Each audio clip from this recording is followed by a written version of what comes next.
pure. Carve upon my heart Ako po sa bawat isa. the truth that sets me free. According to your word, O Lord, Sa ating Panginoon. be it unto me. Bago po tayo magsimula, You promised your blood will deliver. kung ayaw ninyo Lord, pagkukuran, we believe piliin ninyo it's ang true.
This is the day I am the God.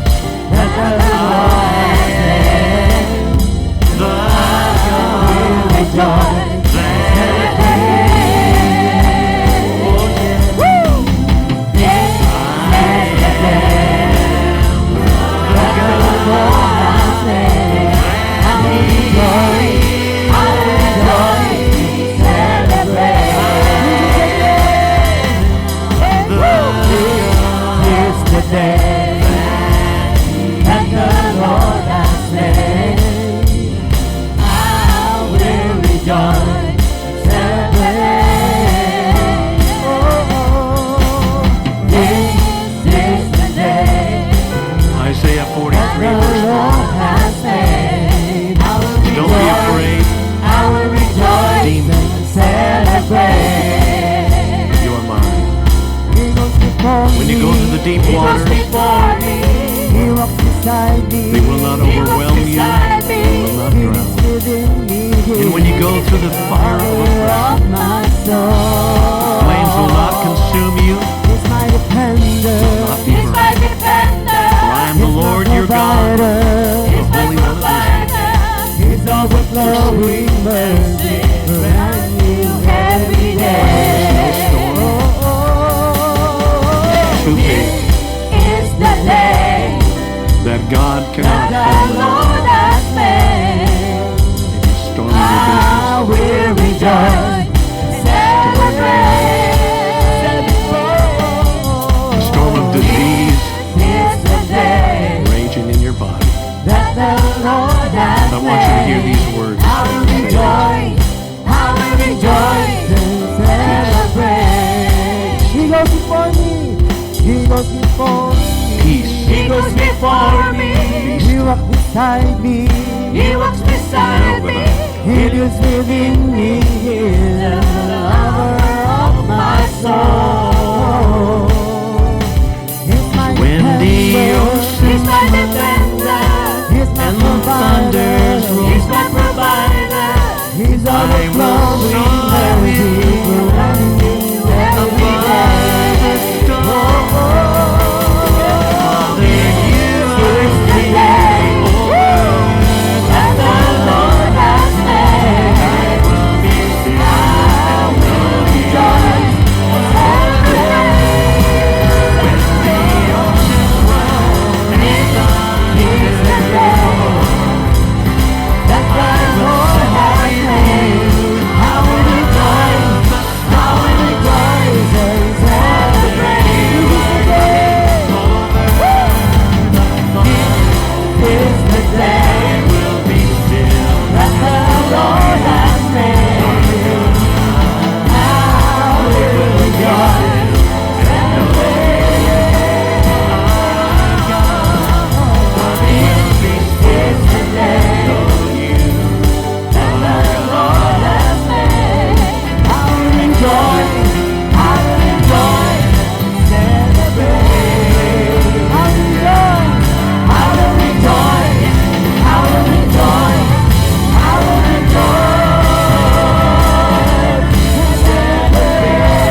to the sweetest sound.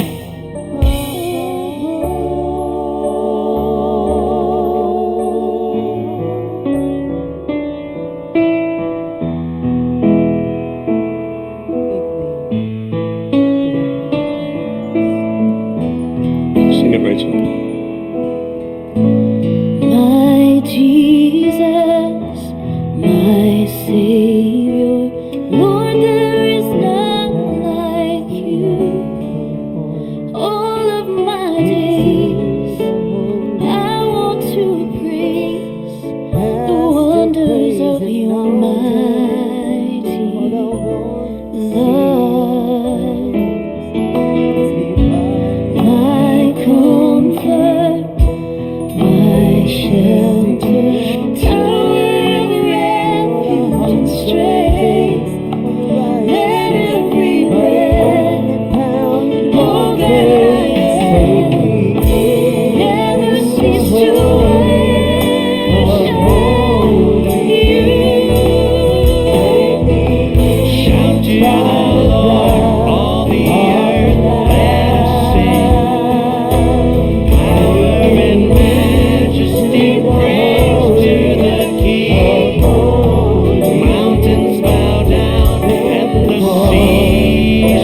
Lord, ang hiling po namin, dalahin mo kami sa kabanal-banalan ng iyong trono. Panginoon, maraming salamat sa iyong presensya. Sa hapong ito, Lord, sinusuko namin ang buhay namin, Panginoon. Pinibigay namin sa iyong papuri at pasasalamat. Panginoon, wala kami din ngayong araw na to, kundi dahil sa iyong kagandahang loob at biyaya, Panginoon. Lagi kami magpapasalamat. Kahit hindi maganda ang nangyari, Panginoon. Pasalamat pa rin ang bigkasin namin sa iyo, Panginoon. Lord God, maraming salamat sa bagong buhay, sa hininga, sa mga kasama namin dito, Lord. Lord, Espiritu mo, ang bawat sulok ng kwarto na to, Panginoon, naniniwala kami, Panginoon, pinuspos mo kami ng iyong Espiritu, Panginoon. Alam namin nung dito ka, isa man o dalawang nagkakatipon, nasa kalagitnaan ka po, Panginoon. Lord, maraming salamat sa iyo. Salamat sa pagpupuri at pagsamba na sa iyo rin nagmumula, Panginoon. Binigay mo lang sa amin. Kung nagkulang man kami, handa kang magpatawad. Kung nagdududa kami sa kapangyarihan mo, handa mo pa-remind sa amin na ikaw ay mabuti, na ikaw ay makapangyarihan, na ikaw ay dakila sa lahat. Panginoon, marami pong salamat sa lahat ng bagay na maliit man o malaki. Hiningi namin itong pasasalamat sa iyo, Panginoon. Hallelujah, Lord.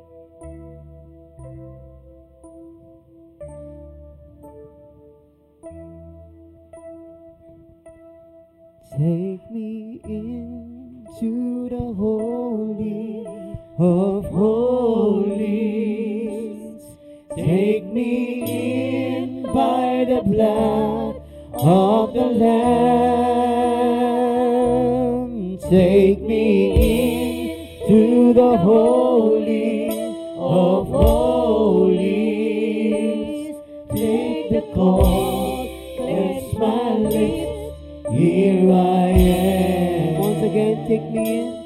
Take me into the holy of holies. Take me in by the blood of the Lamb. Take me into the holy of holies. Take the cold, cleanse my lips. Here I am. Take the cold, cleanse my lips. Here I am. Take the cold, cleanse my lips. Here I am.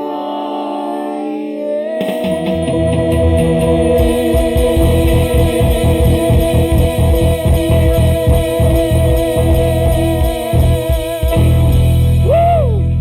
Thank you, Lord.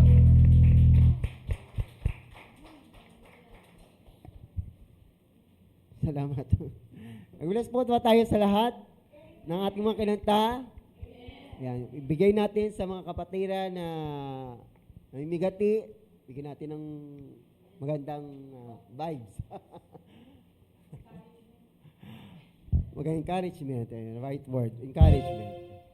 Hallelujah, magbatihan po tayo sa pangalan ng Panginoong Jesus.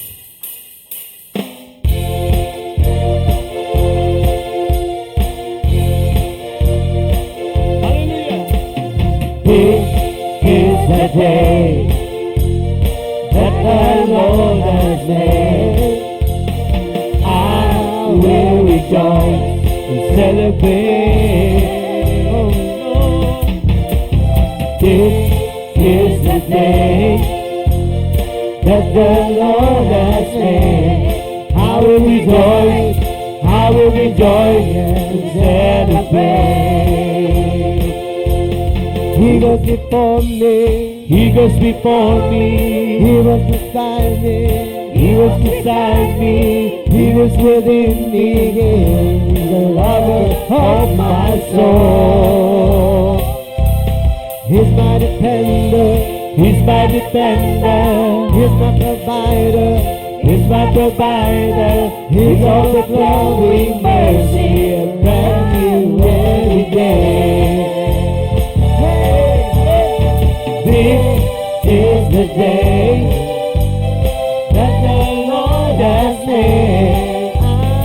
I will rejoice and celebrate. This is the day that the Lord has made. I will rejoice and celebrate. This is the day that the Lord has made. I will rejoice and celebrate. This is the day that the Lord has made. I will rejoice and celebrate. I will rejoice. I will rejoice. I will rejoice. I will rejoice. Celebrate.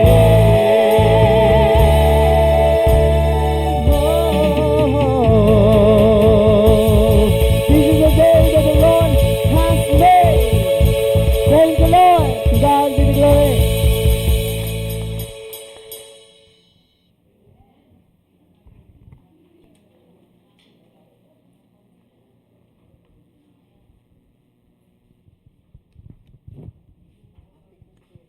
Amen. Hallelujah. Ang lahat po ba ay nagalak? Hallelujah. Napakasaya ng praise and worship na yon. Tayo naman po ay tumungo naman sa isa pa pong bahagi ng ating pagsamba. Yun ay ang pagpapatotoo. Sa ating pagpupurit pagsamba, lumuluhod ang diablo, no? Sa ating pagpapatotoo, tinatapakan natin ng diablo para hindi na makabangon. Amen ba? Sino pong ang handa ng tapakan ng diablo sa umagang to? Sa pamamagitan ng kanyang pagpapatotoo sa kabutihan ng Diyos. Taas natin ang mga kamay. Huwag nang mahiya.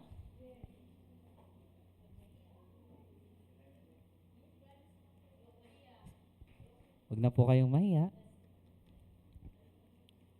Sino po? Asta, si nanang baby po muna.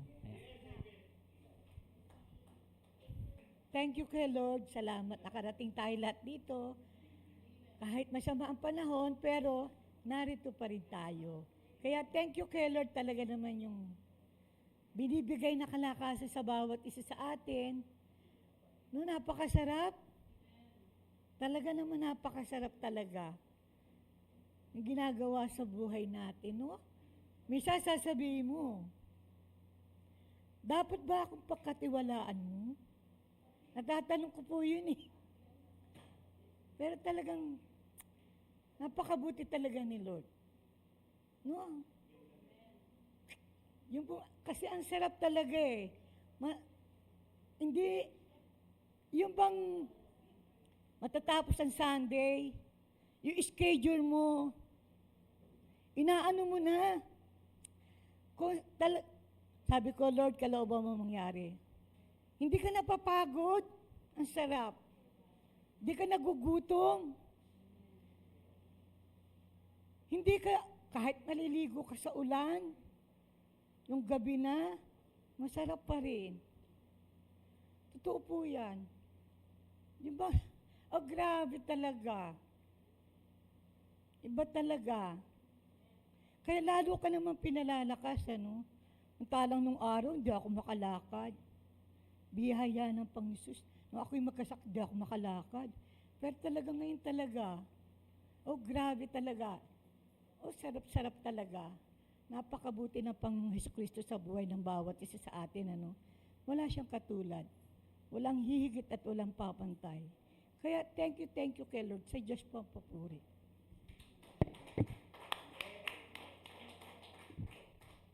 Amen, hallelujah. Sabi nga sa Galatia 6 verse 9, huwag tayong mapapagod sa paggawa ng mabuti. Sapagkat sa takdang panahon, tayo ay mag-aani kung hindi tayo susuko. Amen? At ang Diyos ang magsusupply ng kalakasan sa atin. Amen? So sino po ang nais pa pong magpatotoo? Ay, nung ulit pangalan? Si Kylie, yan.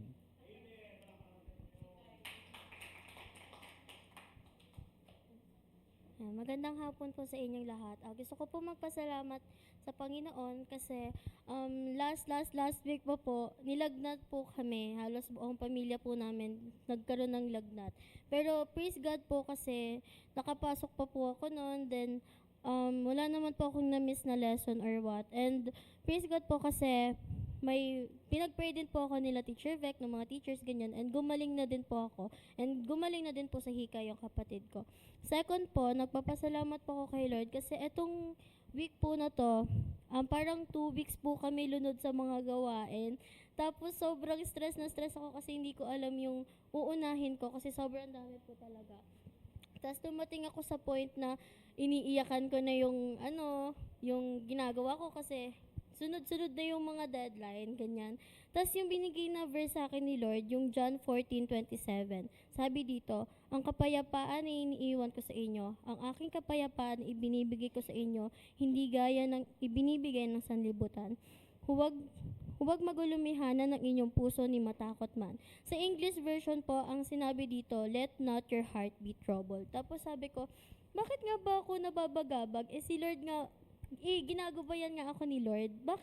Bakit ako nagpapaka-stress dito? Dapat unahin ko muna yung sarili ko. Ganyan. Dapat magpahinga din ako kasi nung time po na yun, halos kulang na rin po talaga yung tulog ko. Tapos pagka uwi ko po ng tanghali, magpa-practice pa po kami. Tapos wala na po talaga akong tulog. Tapos pag gabi na, mag-aasikaso pa po ako sa bahay. Tapos sobrang stress na po ako kasi hindi ko pa natatapos yung mga gagawin ko. Pero itong verse na to yung nagbigay sa akin ng strength kasi alam ko na gagabayan ako ni Lord at tutulungan niya ako na matapos ko lahat yon ng hindi pa lalagpas sa deadline. At nagpapasalamat po ako kasi natapos ko nga po yung mga gagawin ko at nakakuha po kami ng mataas na grade. Amen, hallelujah. Sa ibang bansa, merong linya, no, 911, no? Tayong mga Kristiyano meron din, awit 461. Ang Diyos ang ating kanlungan at kalakasan handang saklolo sa oras ng kagipitan. Amen? Amen? Praise God! Hallelujah! Ngayon po, tumungo naman na po tayo sa pinakamahalagang bahagi ng ating pagsamba. Ito po ang salita ng ating Panginoon na ihahatid sa atin ng ating mahal na Pastora Norma Barcoma.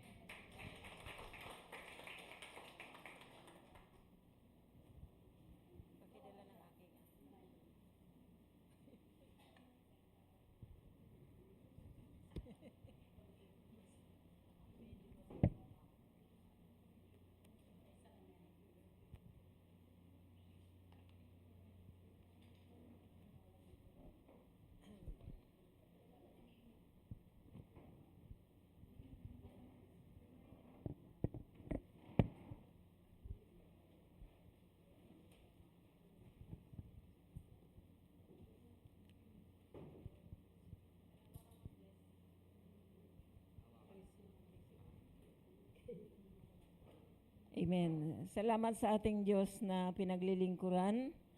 Kasi po, medyo naninibago po ako gawa ng kakaunti ang nakarating dahil may mga baha siguro.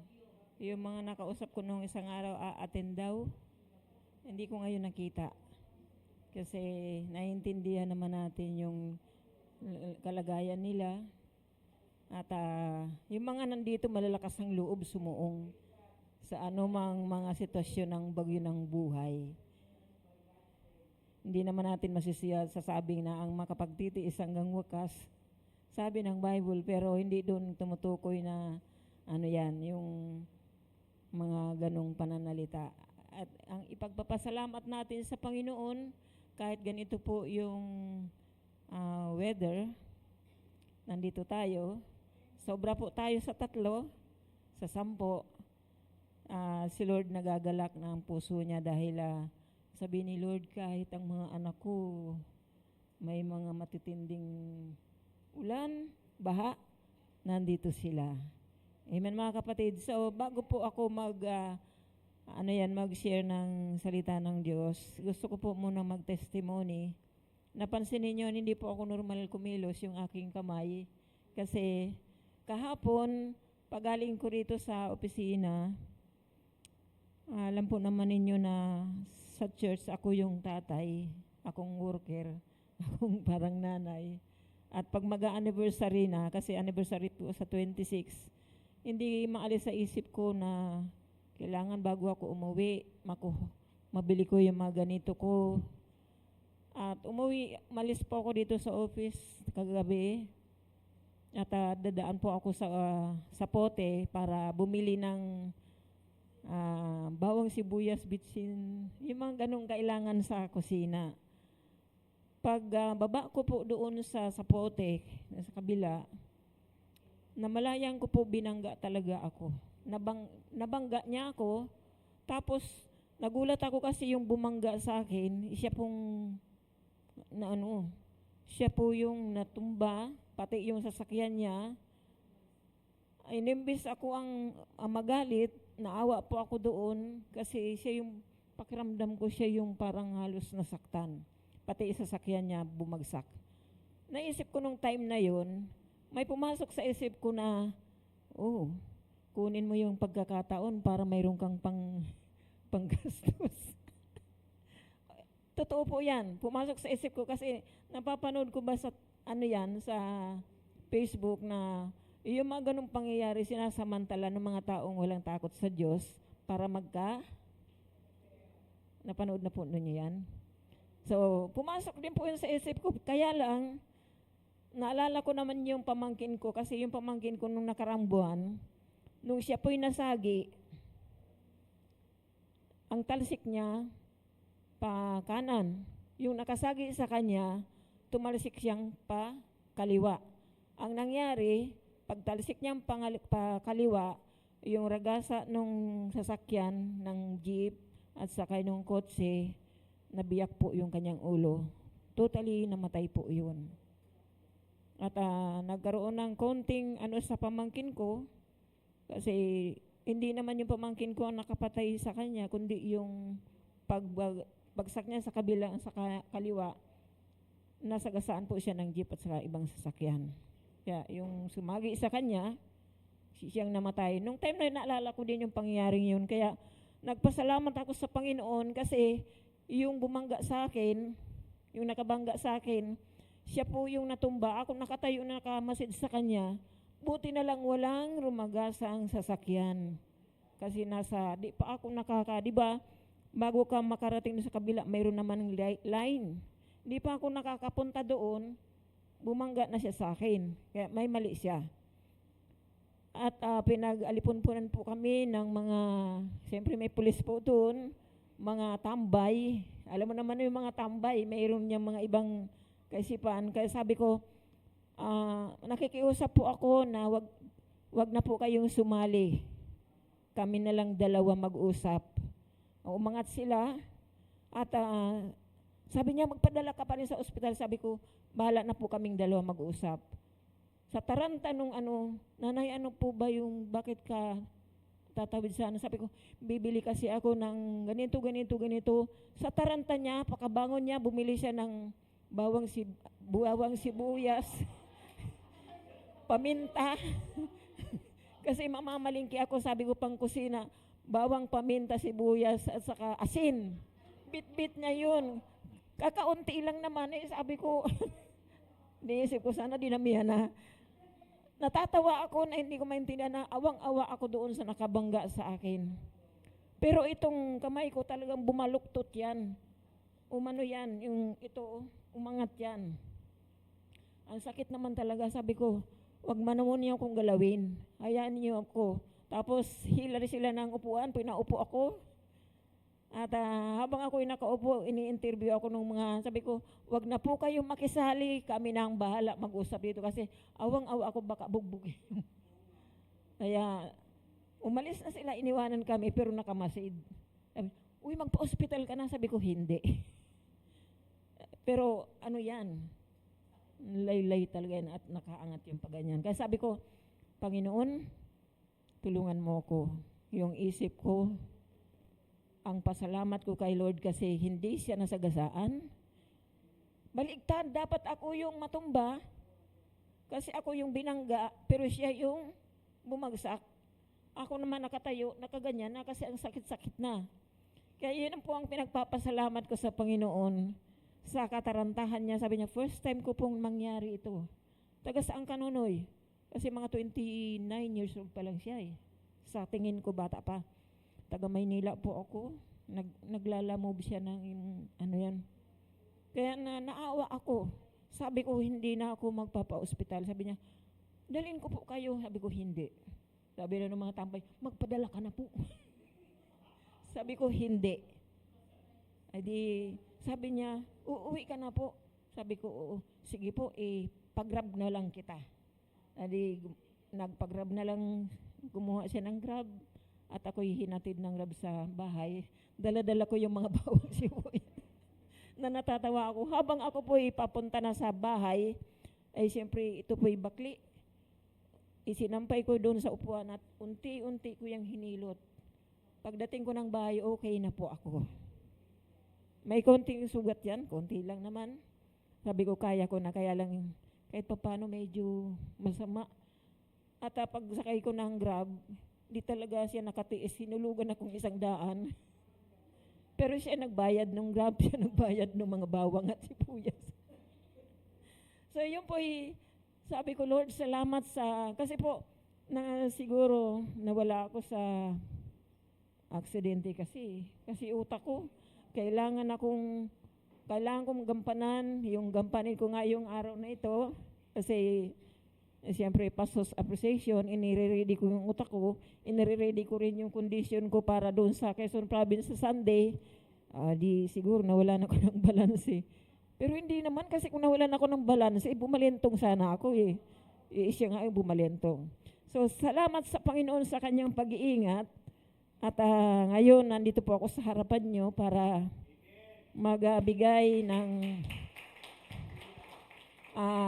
mensahe ng salita ng Diyos tungkol po sa ating panahong ito. Ano pong mayroon tayo sa ngayon? Yan.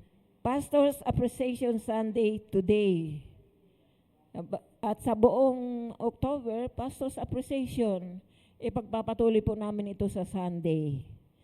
Kasi sa amin di kami nagpa-practice ng ganito. Pero sa Sunday, malamang na iano ko ito. Kaya salamat po sa ating Panginoon na, Panginoon sabi ko, tulungan mo ako na maibahagi ko ang mensahe po ninyo. Mensaheng daladala ko po sa hanggang sa panahong ito. Kasi po nagsimula po ako sa Victory, 1986. 1986, ay ngayon po, ano na pong taon? 2025. Ilang years na? 29 years. 39? Mahina talaga ako sa math. 39 years na. Kung sa babae, dalagang matanda na. Sa sobra na sa young adult. Wala akong tinutungkulan yung sarili ko po mga kapatid. Kasi isa pong napakagandang regalo ng Diyos sa akin na ako po'y matuto ng salita ng Diyos. Pagdating ko po sa Victory na iminulat ako ng Panginoon sa kanyang mga salita. Siyempre, ginamit ng Diyos sila, pastor. Ngayon, kaya nga po may pastor's appreciation dahil naalala ko po yung sinimulan ito siguro mga 5 years na, no? Dati hindi naman natin ito ginagawa. Pero ang Diyos po ang nagtatakda ng lahat ng ito. At nung mai-ordain po ako ng mga ilang taon na, yun po ay isang patutuo na hindi po nasayang yung paggamit ng Diyos kila Pastor na Pastor Nonon. Kasi patotoo po ako na isa sa mga naturuan ng kanyang salita. Amen mga kapatid. At tayong lahat na narito, saksi tayo ng ating Panginoon na sa iglesyang ito ng Victory in Jesus Christ Congregation, mayroon po siyang mga kaloob na magbigay ng mensahe sa iglesyang ito upang maipalaganap ang salita ng Diyos. Kaya po, masabi kong napaka mapalad din ang ako sa sarili ko kasi dito po ako napunta sa Victory. At ngayon, ang pag-uusapan po natin, paano natin ma-appreciate ang mga pastor ng tama. Kasi madali naman pong magbigay ng appreciation sa pastor eh. Sabi ko nga kanina, minsan sa mag-appreciate tayo, Pastor, maraming salamat dahil ikaw yung pastor namin. Pero mayroon po akong natutunan doon na kinakailangan pala pag bigay tayo ng appreciation, wag po nakapokus kay pastor, sa mga pastor, wag po sa kanila na i-focus kasi may danger din yan. Tama po ba? Kasi minsan yung Pastor, I love you with the love of the Lord. Minsan mayroon, alam mo na po ang kaaway, tayong mga tao, may mga time na dadaya sa ating mga puso. Amen po ako doon? Na nakapokus tayo doon sa tao, pero hindi natin ipinopokus saan ba nanggaling yung mga pastor na yon. So yun po yung isa sa mga magiging topic natin. Paano tayo mag-appreciate sa mga pastor? Nakasentro lang ba sa kanila? Saan nanggaling ang mga pastor na ito? Ano yung plano ng Diyos? Bakit may pastor sa iglesia? So sabi nga, sa Roma chapter 11 verse 29, sabi po doon, sapagkat hindi nagbabago ang isip ng Diyos tungkol sa kanyang mga kaloob at pagtawag. So ibig sabihin, yung mga pinuno o pastor sa iglesia, yun po pala ay nakaplano na ng Diyos na tawagin si Pastor Nap, Pastor Nonon, o sino mang mga gagamitin niya, dahil ito po'y, sabi nga, kaloob ng Diyos. Hindi ginusto ng tao na maging pastor siya. Sa katunayan po, nung ako po'y, ilang taon na po akong kinukumbinsi nila, pastor, na i-ordain. Lagi pong sinasabi ko, Pastor, tama na ako'y naglilingkod sa Panginoon, hindi ko na kailangan yan. Sabi ng ating pastor, kakaiba ka naman, yung iba nagpipilahan para i-ordain, pero ikaw tanggi ng tanggi. So, totoo po yan, nung pinag-uusapan namin yan, na yung kaloob pa lang yun, hindi pwedeng hindi mo tanggapin dahil kaloob ng Diyos yan. Amen mga kapatid? Kahit yung ating mga pastor, si Pastor Nap, naalala ko na nagkukwento yan, hindi naman niya talaga plinano na maging pastor siya. Si Pastor Nonon, kanina narinig ko sa kanya na siya din, inaalok siya na maging i-ordain ng pagkapastor, ayaw din niya. Ang sabi niya, basta ang importante, ginagamit ako ng Diyos. Yung pagkatawag pala ng Diyos sa ganung mga katawagan, ito'y hindi ginugusto ng tao. Ito'y plano ng Diyos para ibigay sa tinawag upang sa magandang at plano na layunin ng Diyos para sa kanyang buhay. Amen? Ulitin ko, hindi ginusto ng sino man na tinatawag ng pastor na siya'y maging pastor, kundi kaloob ng Diyos. At naniniwala po ako na pag kinaluban ng Diyos ang isang tao ng ganong, sabi nga, kalagayan sa buhay, antas ng kalagayan sa buhay, ito po'y pagpapakita na, sabi nga, lubos na pagtitiwala ng Diyos sa pinagkalooban. Ibig sabihin, nakatatak na sa puso ng Panginoon na ikaw ay gagamitin bilang isang pastor. Minsan, yung mga tinatawag ng Panginoon hindi alerto, sila na lang tumatanggi pa. Iyon po ang minsan problema sa mga tinatawag ng Panginoon. Ano po? At yun namang mga taong isinisiksik yung kaniyang sarili para maging pastor, iba naman yun. Ang hangarin nun ay promotion. Pero hindi nila alam pag na sila'y nandun na, hindi yun basta tinawag lang. Naalala ko na kapag ikaw nangako sa kaloob ng Diyos na ito itatanggapin mo at tinanggap mo, wala na pong urungan yan. May sakit ka man o wala, ano man ang kalagayan mo, gagampanan mo yan kasi pinangako mo yan sa Diyos. Kasi di ka naman ang Diyos tatawagin kung hindi ka niya nakitang kaya mong tanggapin yan. Amen mga kapatid. At yun po ang isa sa mga nakita ko na sapagkat hindi nagbabago ang isip ng Diyos tungkol sa Kanya, sa Kanyang mga kaloob at pagtawag. So yun po.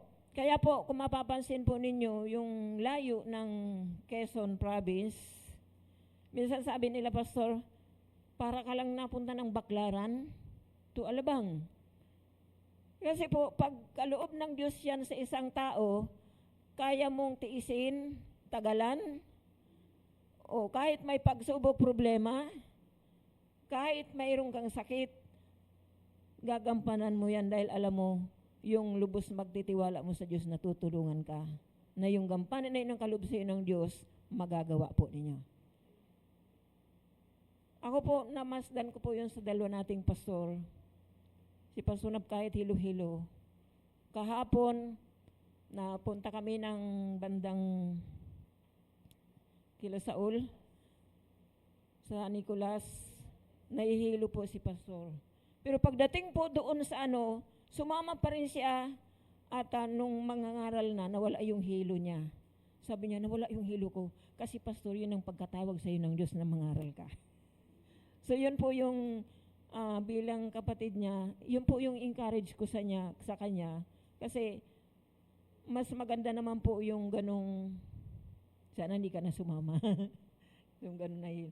Pero yun po yung kaloob ng Diyos, pagkaloob ng Diyos, tutulungan ka ng Panginoon na makatayo ka. Amen? Tutulungan ka ng Diyos na maging matatag ka. Tutulungan ka ng Diyos na magawa mo yung mga ipanapagawa sa iyo ng Panginoon.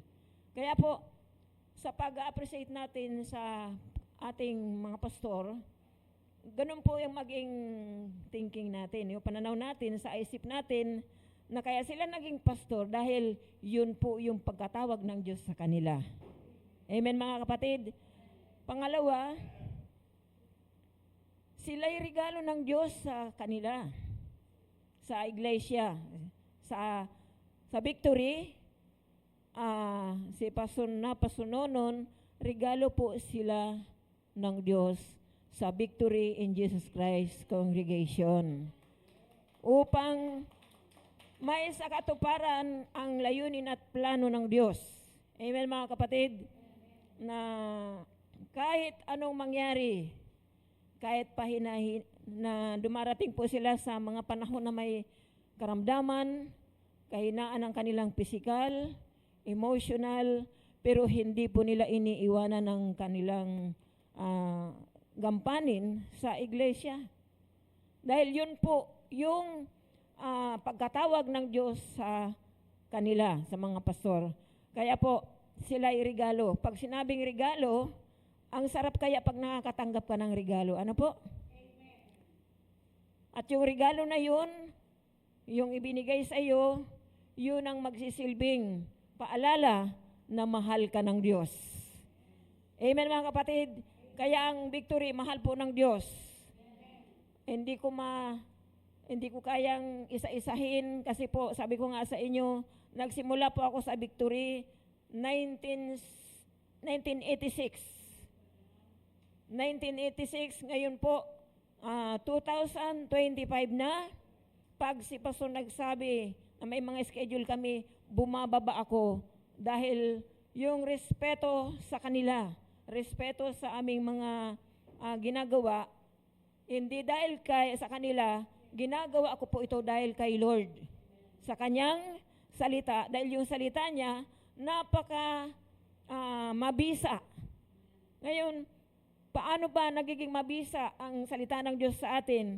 Kaya nga po sabi ko uli, nananatili po akong sumusunod sa Panginoon dahil sa kanila, dahil yung Hebreo chapter 13 verse 17 ay napakabisa po nito sa aking buhay. Kasi po kung babasahin natin yon, sabi niya, pasakop kayo at sumunod sa mga namamahala sa inyo, sila'y nangangalaga sa inyo at mananagot sila sa Diyos sa gawaing ito. Kung sila'y susundin ninyo, magagalak sila sa pagtupad ng kanilang tungkulin. Kung hindi, sila'y mamimigati at hindi ito makakabuti sa inyo. So yun po yung pinagtitibay ng Panginoon na salita niya sa puso ko. At pag tumatawag yan, sila pa sununon sa akin, may meeting tayo at Sister Dial, sabi ko, Pastor, pwede bang umabsent? Sabi niya, ikaw? Alam po niyo kung ano nagpapagalaw sa akin? Itong Hebreo chapter 13 verse 17. Dahil kapag hindi ako sumunod, sabi niya, hindi sila magagalak. Sabi niya, sa pagtupad sa kanilang tungkulin. Yung parang pakiramdam ko, binabaliwala ako yung salita ng Diyos. Hindi naman sila ang nagsulat nito. Ang nagtalaga niyan ay ang Panginoong Diyos. Para mayroon tayong alituntunin na dapat sundin, para lumakad tayo na hindi pagiwang-gewang, lumakad tayo na kinakailan mayroong direksyon. Dahil may salita ng Diyos tayong pinanghahawakan. Baka sabihin nyo, ayabang mo naman, pastora. Hindi po. Mahina din po ako. At minsan wala din kakayanan. Pero lumalakas po ang loob ko. May mga time na, siyempre, di po maalis sa mga mahal ko sa buhay. Pwede bang manatili ka na lang dito? Total, nararamdaman ka naman na. Totoo naman po yun. Pero sabi ko, hindi. Kung hanggang doon na lang ang buhay ko, ay maigi. At minsan may mga sinasagot ako kay sa ating pastor na sabi ko, Pastor, may nararamdaman na ako. Minsan sabi ko, gusto ko na umuwi na.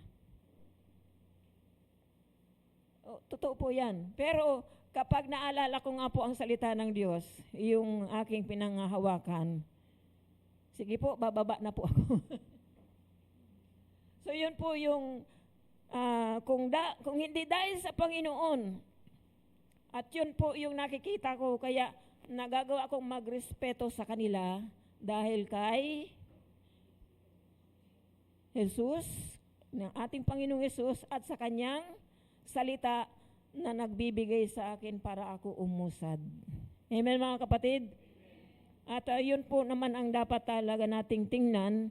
Huwag po tayong susunod na basta lang sumunod. Sumunod tayo na akaakibat ang salita ng Diyos para hindi po tayo mapagod. Amen mga kapatid? Hindi tayo manghinawa. Hindi tayo masuya. Sumunod po tayo na kaakibat ang pangako ng salita ng Diyos sa ating buhay. Dahil kapag sumunod po tayo sa Panginoon, sabi na ng Diyos, pagpapalain kita. So, agree po ba kayo doon? Amen. Kasi, hindi pwedeng hindi gawin ng Diyos yun kasi siya nagsalita nun eh. Amen mga kapatid. So, yun po yung pangalawa. At sabi po sa Efeso 4:11, medyo kailangan natin na ang ano yan? Ano pong sinabi po sa Efeso 4:11?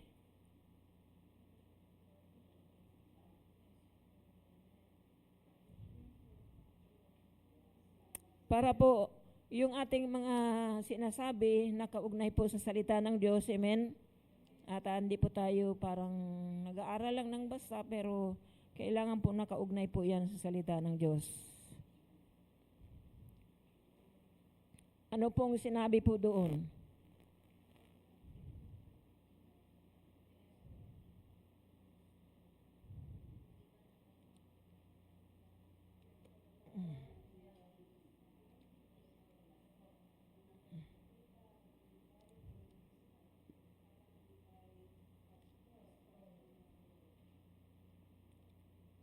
So, ibig sabihin, yung ganong pananalita ay hindi yan gawa-gawa ng tao. Para lalo po nating irespeto ang salita ng Diyos, at pag nairespeto po natin ang salita ng Diyos, kaya po nating irespeto yung mga tinalaga ng Diyos. Amen, mga kapatid. So, yun po yung sinasabi doon, Efeso 4:11.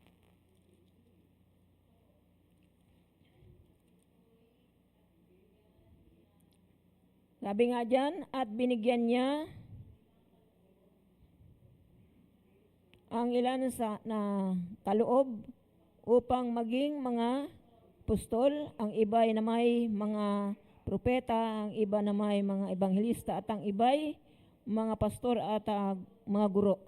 So, ibig sabihin, binuo na ng Panginoon yung masabi nating gampanin sa loob ng iglesia para po ito ay lumakad na mayroong kumpletong, yung sabi nga, hindi pa pilay-pilay. Amen? Kasi po ang Diyos pag nagbuo, gusto niya buo. Amen? Hindi pa pilay-pilay. Kasi minsan po ang isang tao pag kulang isang paa, paano lumakad yan? Pilay. Pag putol ang isang kamay, hindi buo. Pero pag ang Diyos ang bumuo sa isang iglesia, kukumplituhin po yan ng Panginoon.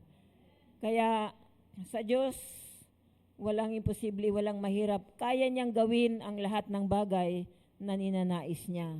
Kasi, bakit nasabi ko po yun? Naalala ko po yung prayer ni Jeremias, kahit huwag nang dyan, nasabi na ni Jeremias, Yahweh, ikaw ang gumawa ng langit at lupa. Ikaw din po ang namamahala sa lahat ng nangyayari. Mas maganda basahin ko kasi 32.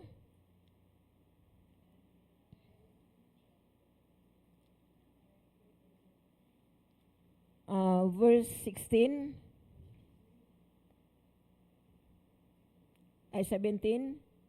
Sabi nga ni si Jeremias ay nanalangin, Panginoon Yahweh, nilikha mo ang langit at lupa sa pamagitan ng iyong kapangyarihan, walang bagay na mahirap para sa iyo. Kaya po, yun po yung nakikita ko, na anumang mga bagay na binubuo ng Panginoon, lalo na po sa ating kinabibilangan ni Iglesia, kukumplituhin yan ang ating Diyos upang maayos po itong lumakad, tumakbo sa nais ng Panginoon na patunguhan. So yun po yung isa sa mga ninanais ng Panginoon na pag nag-appreciate po tayo sa ating mga pastor, hindi po natin pwedeng ilayo.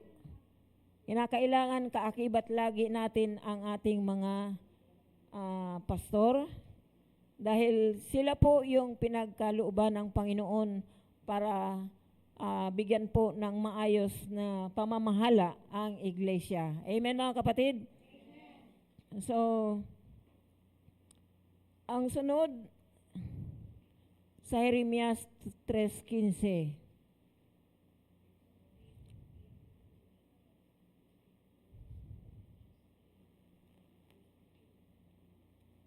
Ang sabi po doon sa Jeremias, isa sa mga nakita ko, galing sa puso ng Diyos ang mga pastor. Ibig sabihin, hindi po tayo ang nagpili sa kanila, kundi nakatakda na sa puso ng Panginoon ang kanyang mga hinirang. Pinili upang mamahala sa iglesia. So napakasarap po damhin na yung mga namamahala sa atin, hindi kinuha kung saan-saan. Amen mga kapatid? Kundi, sabi nga doon, galing sa puso ng ating Panginoon. Sabi nga diyan sa Jeremias 3:15, pagkatapos bibigyan ko kayo ng pinuno na gusto kong mamuno sa inyo na may kaalaman at pang-unawa. Si Lord ang nagbigay nito sa atin. Hindi ang sino man sa atin ang nagpili. Kaya mapansin po natin kung may mga, sabi natin ang pastor, hindi naman po yan sila Diyos pa rin. Hindi sila perpekto, ngunit pag ikaw ay pinili ng Panginoon bilang isang namumuno, bibigyan ka rin ng Panginoon ang sabi nga dyan, kaalaman at pang-unawa na hindi, sabi nga, hindi kayang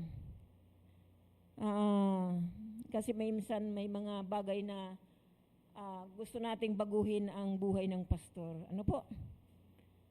Naniniwala ba kayo doon? Sana pastor ganito. Sana ganito. Hindi tayo Diyos para magmando sa kanila. Kasi po ang mga pastor na galing sa puso ng Panginoon, pag nagsalita yan, form sila. Nakaugnay sa salita ng Diyos, sa pakikipag-ugnayan nila sa ating Panginoon, kaya mayroong power and authority ang mga pastor. Amen mga kapatid? So yun po yung nakita ko na uli, pag nag-appreciate po tayo sa pastor, sabihin natin, Pastor, maraming salamat po sa inyo dahil kayo po ang kinaloob ng Panginoon sa iglesyang ito. Kayo po ay regalo sa amin. Kayo po ay galing sa puso ng Diyos. Kaya naniniwala po ako na lalo mo kaming bibigyan ng maayos na direksyon ng aming buhay. Amen mga kapatid. So yun po yung kailangan maging ganun po yung pananaw natin. Sabi nga, ang pastor ay minamahal. Amen? Sabi nga, ang pastor ay tinutulungan, hindi pinagtutulungan. Ang pastor ay minamahal, hindi minamaltrato. Kasi po napakahirap na kapag tayo po ay gumawa ng hindi maganda sa kahit sa pananalita, kahit sa kaisipan, at hindi natin sila sununod, magkakaroon tayo ng problema doon sa Hebreo 13 verse 17. Nasabi nga, pag hindi ninyo sinunod, sila ay mahapis at hindi ito makakabuti sa inyo. Kaya po, mayaman po yung sa puso ko yung ganung verses na yon. Kaya kahirap po sumuway sa kanila. Amen po mga kapatid. Ang hirap na hindi mo sila sundin. Bakit? Dahil alam mo na ang Diyos ang nagtalaga sa kanila, hindi tayo ang nagtalaga sa kanila. Amen po ako doon? So,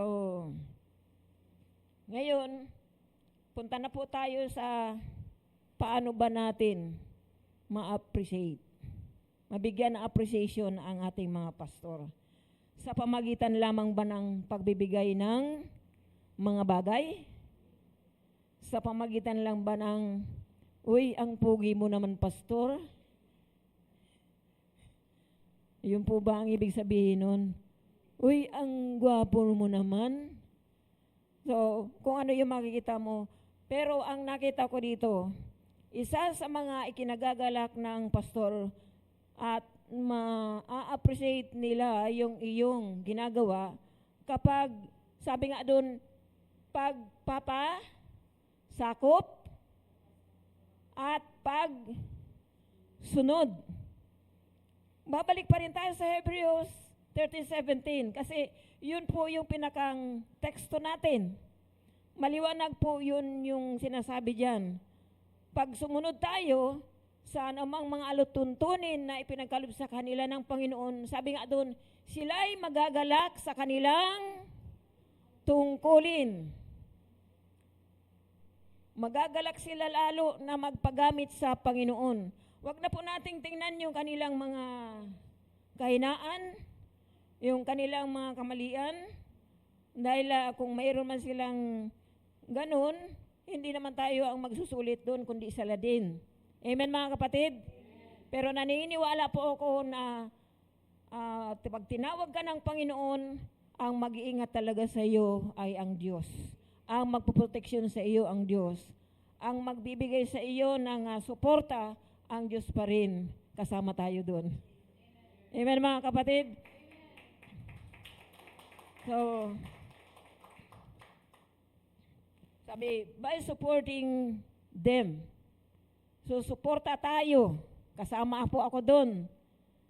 Sa anumang ipinag-uutos ng Panginoon sa kanila. Amen? Kaya nga po, mayroon po tayo mga alituntunin sa ating iglesia na sinabi sa Mateo 28, humayo kayo. Kung nagagawa po natin yun, pag sinabi nila, Pastor, sige, punta ka doon. Punta tayo doon sa krusada o sa Bible study, mga gawain. Pag sumama po tayo sa kanila, isa po tayo sa nagpapakita ng pagsunod. Dahil kung papag-isahin natin si Pastor, hindi na pwede. Ano, Pastor Nap? Si Pastor Nap po, hindi na pwedeng mag-isa yan.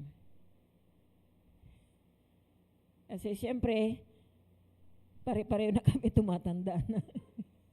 Ay, sorry po. Pare-pareho na po. Pumupunta sa level na, sabi nga, tawag doon. Hindi.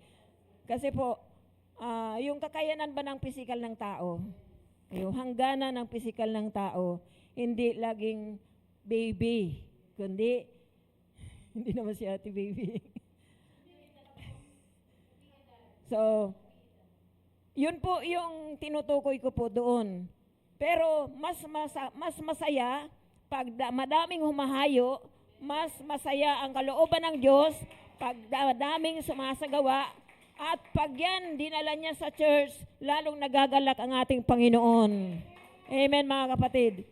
Baka tanongin niyo ko, bakit pastora kaunti? May baha ngayon siguro mga kapatid. Naninibago lang kasi ako. So, yun. So, ang sarap po ng pakiramdam ng sama-sama pong humahayo. Alam po nyo, sa loob ng 39 years ko sa Victory, halos napuntahan ko na po yung iba't ibang lugar na kaya po ako natuto ng dahil sa kanila. Kaya naging matapang ako na mangaral ng dahil po ginamit sila ng Diyos. At tilulungan din ako ng Diyos na maging masunurin sa kanila mga kapatid. So, isa po yun sa mga pagsusuporta sa ating mga pastor. At sinabi po sa 1 Timothy chapter 5 verse 17, 1 Timothy 5:17,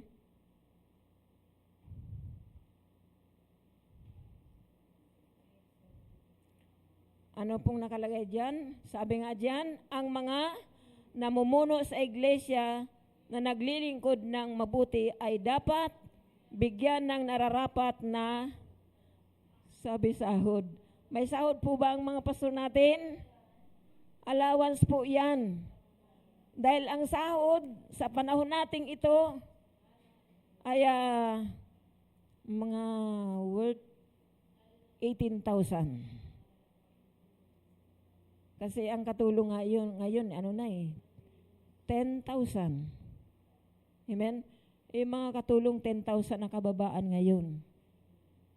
Kaya kung mayroon man pong natatanggap ang mga pastor natin, yun po ay allowance po yan. Hindi po yan sahod. Kasi ang sahod na kaganyan. So yun po yung isa sa mga nakita ko, pero hindi po nila yan tinitingnan kung magkano man yung kanilang allowance. Mula pa noong panahon ng 1983, 84, 85. Kailan ba nagsimula ang victory? 1981. Naalala ko po, nung kasama pa ako doon, mayroon pong 84 pesos monthly. Ay sila inabot pa pala ng 20 pesos. So ganun pa man, dahil po sa kaloob ng Diyos sa kanila, hanggang ngayon nananatili po silang naglilingkod at ginagampanan po nila ang kanilang tungkulin bilang mga namumuno sa iglesia ng Victory in Jesus Christ Congregation. Amen mga kapatid, palakpakan po natin ang ating Panginoon sa kanilang pagpapagal. Sa tingin ko, hindi pagpapagal yung tawag dun. Mga paglilingkod na may kasiyahan at kagalakan sa puso. Dahil kung napapagal ka, matigil ka. Pero naglilingkod po sila na mayroong kagalakan sa kanilang puso. At sabi diyan, yung ginagawa ng pastor, care tayong mga kapatid niya sa Panginoon, yung mga ibinigay ng Diyos para sa iglesia ng Victory na alagaan nila, pastor. Kasi naborn again po tayo hindi dahil sa sino man. Naborn again po tayo dahil ito'y kalooban ng Ama na ating sa langit. Nasa John chapter 1 verse 13. Naging anak ka nga ng Diyos, hindi dahil sa kagawa ng tao, kundi dahil sa ating Panginoong Diyos. Kaya po tayo na born again. Kaya tayo naging totoong anak ng Diyos. Kaya tayo naging Kristiyano, na sila po yung pinagkatiwalaan ng ating Panginoon. Amen mga kapatid? Kaya pag tayo mareklamo sa pinapagawa nila, pastor, hindi sila sila'y nalulungkot at nahahapis. At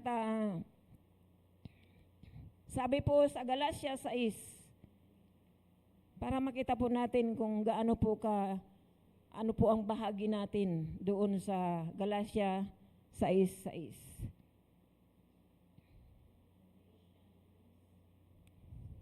Galatians chapter 6 verse 6.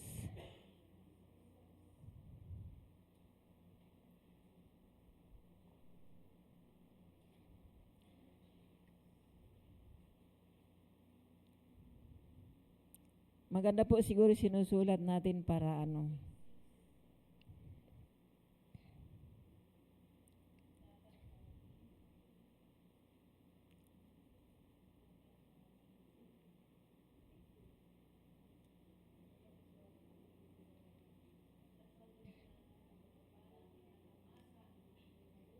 So, kailan ba nating pabayaan ang ating mga pastor? Ano pong nakalagay dyan, Sister Risa? Pakibasa na.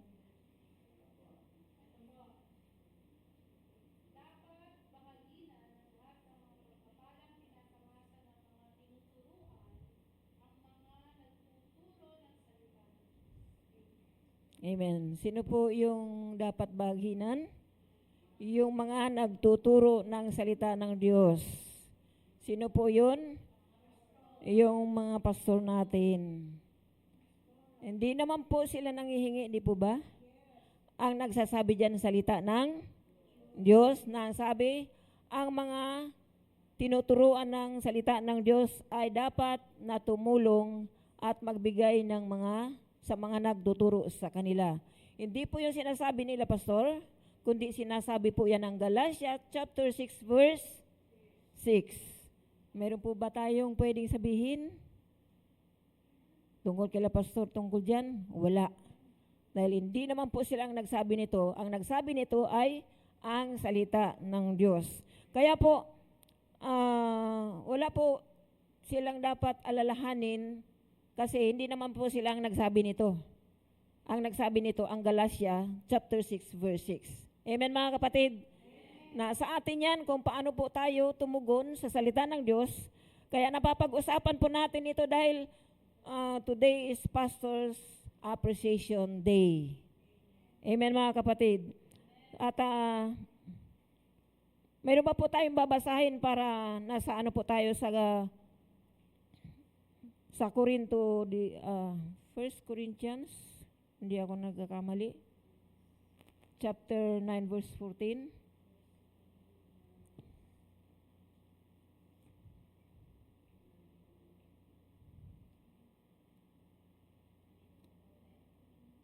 Mm-hmm.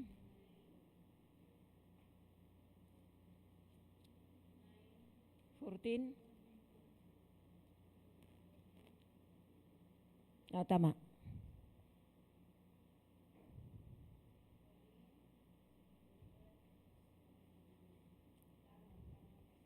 Sabi diyan sa 1 Corinthians chapter 9 verse 14, sa ganyan ding paraan, ipinag-uutos ng Panginoon na ang mga nangangaral ng mabuting balita ay dapat matustusan ang ikabubuhay sa pamagitan ng magandang balita. Ulit, sila Pastor ba ang nagsabi nito? Na tustusan sila? Hindi po, kundi ang salita ng Diyos. Kaya po, maliwanag po ang ating pinag-aaralan. At sabi ko nga kanina, yun po'y biblical ang ating sinasabi sa ating pag-aaral upang tayo po'y hindi makatingin ng hindi maganda kila pastor sa mga nagtuturo sa atin. Dahil lahat yan, yung ating pinag-aaralan ayon sa salita ng Diyos. At pag ginagawa po natin yan, katulad po tayo sa teamwork ni, naniniwala po akong alam niyo itong kwento nito, si Moises, si Aaron, si Josue, na sa panahon na yon para malabanan nila ang kanilang kaaway, meron po silang teamwork. Na hindi na po sila inuutusan. No nakita nila si Moises na napapagod na, anong ginawa po ng mga katuwang niya? Pinaupo si Moises sa mataas na bato. Amen? At kumuha ng tukod tawag doon, para yung kamay ni Moises laging nakataas. Sa pamagitan ng laging pagtaas ng kamay ni Moises, nagpapahiwatig ng katagumpayan. Nung hindi pa sila nagkaroon ng teamwork, pag napapagod si Moises, ay ibinababa niya ang kanyang kamay at doon sila natatalo. Na wala pong kinaiba yan sa panahon nating ito, na hindi magiging maganda ang pag-usad ng isang churches kung wala po tayong teamwork sa church. Amen mga kapatid? Siyempre, ang pastor ay tao pa rin yan. Hindi yan katulad ni Jesus Christ na siya ay Diyos, na ang katawang tao,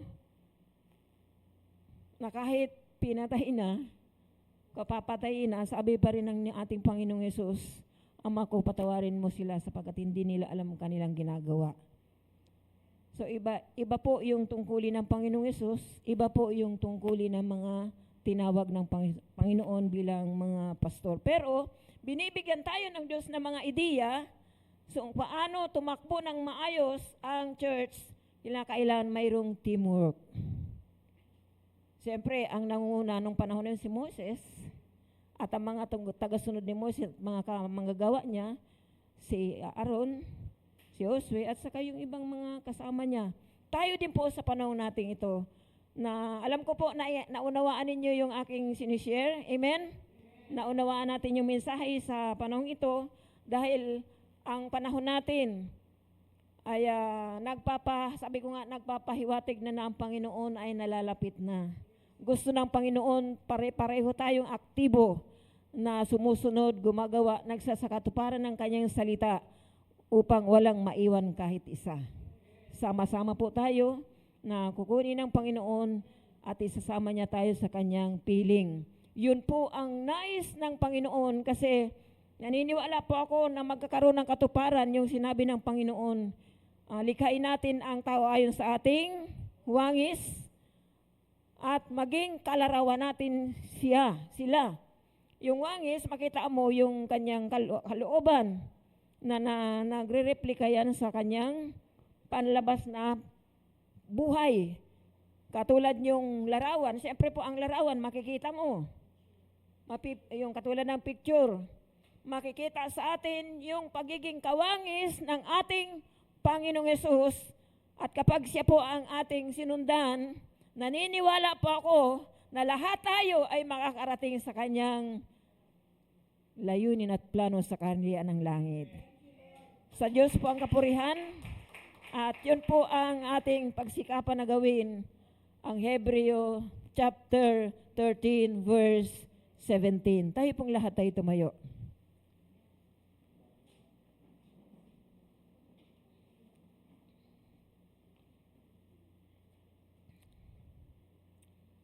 Hallelujah, Jesus.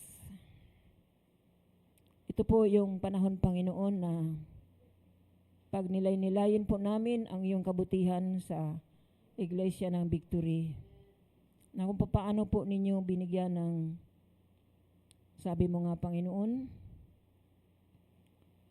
ito'y kaloob po ninyo, regalo at mula sa inyong puso. Ngayon kami na mga tinawag po ninyo, katulad nila Moises, sa Aaron at Josue, nais po na magkaroon po ng teamwork ang iglesia na inyo pong tinawag sa paghahanda po ninyo para sa amin sa inyong muling pagbabalik. Loobin mo po na badat ngano po kami, ang bawat isa sa amin na sumusunod sa iyong salita. Hallelujah, Jesus. Salamat, Panginoon. Narito po kami, Panginoon, upang patuloy po naming namnamin ang iyong salita sa pangalan ng Panginoong Yesus. Sa iyo po ang kapurihan, kalulatian. Ikaw po ang Diyos noon, ngayon at magpakailanman, sa pangalan ng Panginoong Yesus. Amen. So tinatawagan po natin si Pastor na Pasunonon dito sa harapan. Kung maaari po na